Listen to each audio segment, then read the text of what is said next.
20h, bonsoir à tous. Dans l'actualité aujourd'hui, Macron déclare la guerre à l'amusement. Dorénavant, la France est en état de travail, enfin, sauf si vous travaillez dans le divertissement, bien sûr.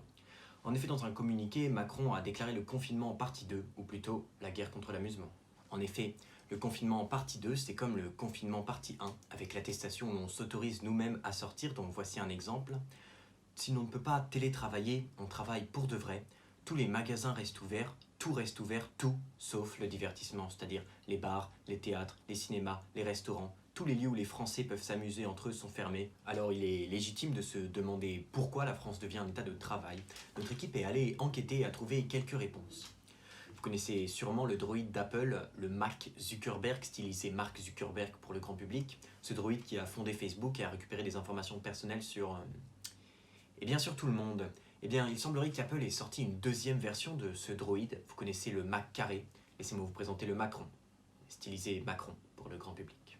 Vous savez sûrement en parallèle que l'Union européenne freine la domination absolue des géants du numérique en imposant des règles.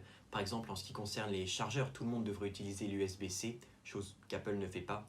Par exemple, en 2016, Bruxelles avait imposé une amende de 13 milliards de dollars à Apple. Apple a donc réussi à mettre son droïde, le Macron, à la tête d'un des plus puissants pays de l'Union européenne. Et comme par hasard, en juillet 2020, l'amende de 13 milliards de dollars pour Apple a été annulée. Les Français doivent maintenant s'habituer à vivre sans amusement. Peut-être que la France va devenir la Google City de Apple, où tout le monde doit travailler pour la grosse pomme.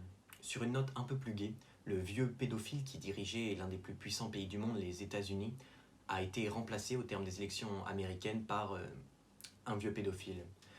C'était les informations du jour, je vous souhaite une bonne journée.